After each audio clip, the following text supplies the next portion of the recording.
What's going on, everybody? Welcome back to GmiasWorld, and right now we're going to be talking about something that's really crazy, but it's Madden, so it doesn't really matter, bro. Pretty much what EA Sports has done with part 2 of Zero Chill, they're going to be releasing some of the biggest players in the game, and at their opposite, like the other side of the ball type thing, OOP is what they call them, out of position players. So it's gonna be getting really crazy this weekend in Madden. So I just want to talk to you guys about some of the things that's gonna be happening. If you guys haven't seen, the safeties are gonna be coming back out, and this is pretty much what it's going to be. All right, you're gonna have a Ted Hendricks at 6'7", all right, and he's gonna be a safety out of position. A lot of you guys know about the way that he rocks because you played and you had him last year.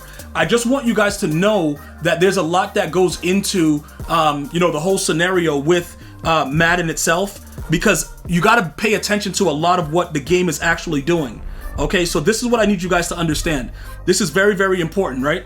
When you guys go after these cards, make sure you pay attention to the agility and a lot of what actually is going on in the game itself. All right, this is something that's extremely important. If you guys choose to go ahead and get these cards, right, because you're trying to stop getting mossed and all the stuff like that, I want you guys to understand realistically, you're going to get mossed by Steve Smith Sr. even when you have Ted Hendricks even if you put him at corner, safety, whatever you do, he's still going to get mossed.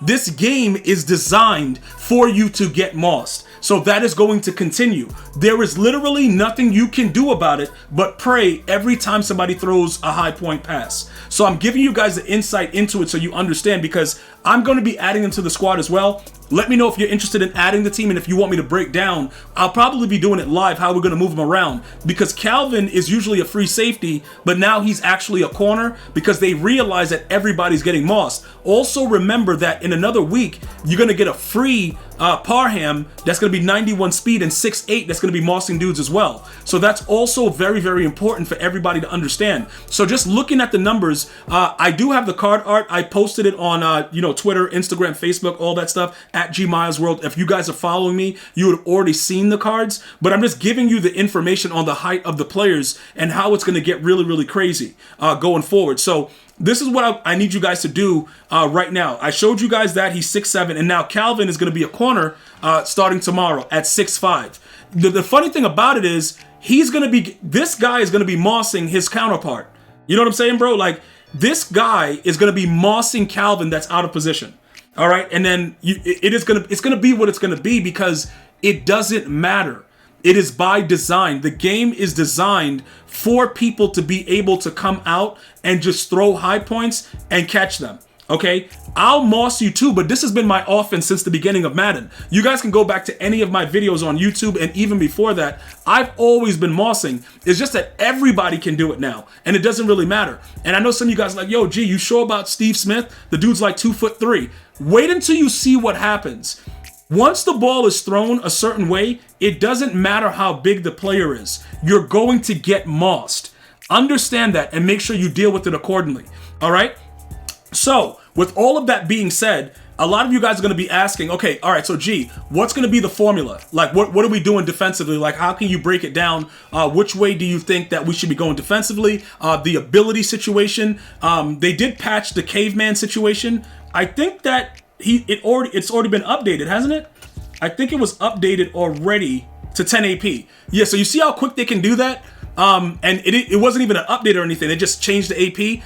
A lot of what they do within the game, this is how they manipulate the abilities. And a lot of you guys are like, yo, bro, it's a conspiracy. It's not. They have a lot more freedom to actually nerf cards live while you're actually using them, and you don't even know you don't know what's going on. Like, it's weird. And with this glitch that was going on where you could put them in on special teams and then it activated your offense and your defense, it was immediately patched. Well, not immediately patched. You could still do it, but now it's going to cost you 10 AP.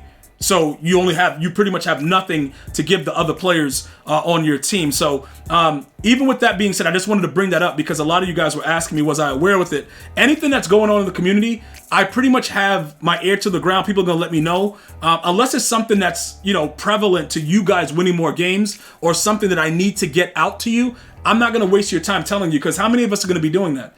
If all of us started doing that, what EA would do, it would be even a more ridiculous patch. So that's why I didn't even entertain it, because I don't need to come out activated. I'm going to still moss you. You know, it don't really matter. So now, getting back to what we're going to be doing, right? Ty Law, obviously he's gone, right? And remember, you can have the same player, but on the opposite sides of the ball. So I know I'm going to get that question, you know, like with Deion Sanders. Yo, G, can I have Deion on offense and defense? Here's an example. We have Deion Sanders right there on defense, and I have a spot open over here on offense. So I'm going to go ahead and throw his wide receiver card just in there. Like, it doesn't matter. I'm not going to use him. I think he's trash, but I'm going to put him in there just so you guys can see it. Yes, you can add him, and then once you do that, you just give him the Legends Chem, and then you'll be all set with that. So as long as the players are on the opposite sides of the ball, everything is good. You cannot have two of the same player on the same side of the ball, though. That's just the only caveat with it. All right. So now getting back to what we were saying, Calvin Johnson. Okay. Even though we have Calvin on offense, we're going to still add Calvin on defense. Okay. Now Mike Haynes and Ty Law. This is where it gets really, really interesting. Mike Haynes, as of late, has been getting burnt a lot.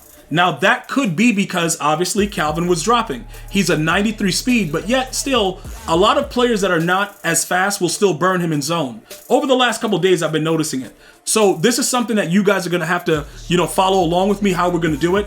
I may raid sell him during the time that that the card's already released, because it won't really matter.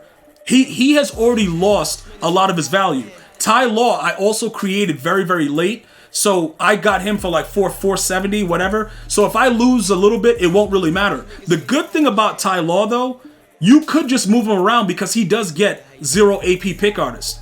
So you could actually get Deion out of there and just put him in there, because Deion cost me 1 and he's still the same speed at 95, and we could throw him in the slot for whether we run the 3-3 or we're running the dollar, so it won't really matter. Either way, depending on what your coin situation is, you may want to take a look at this and just analyze it overall. Like, yo, it doesn't make sense for me to do this type thing, or should I go ahead and sell him and get coins up together to go ahead and get that Calvin? So just so you guys know, it may be a possibility that Ty Law will stay, will raid sell Mike Haynes, and it will get rid of Nolan Cromwell. Okay, because everybody else appears to be a little bit more up to date. So Cromwell, although he's been really good, he may be off the team. So if you're formulating your team right now, I would say, just for my purposes, because Mike Haynes also cost us 2, I think we could get those abilities on Calvin for like 1 tomorrow. I got to double check it, but he can actually go. We could get rid of Nolan, and then we could add those 2 players, because they're definitely must-haves. I just don't want you to think that it's going to make you it's going to be impossible to moss you type thing. You're still going to get mossed, all right? That's the sad situation. But we can be in better position, and we could add pick artists to the players for a lot cheaper of a value and have a little bit more success doing that, if that's something that you were looking to do. So right now, I would get prepared for that. You can look at my lineup and see what I'm doing. 95 speed is pretty decent on the outside, so Ty Law probably will stay out there. And then we just add Calvin on the other side, add another safety, and then we're done. That's probably the route we're going to go. If anything changes, you'll know soon. Just follow me on social media at GmiasWorld, Twitter, Instagram, Facebook, and Twitch. I'm going to see you guys and girls next time. You have an unbelievable day. One love, y'all.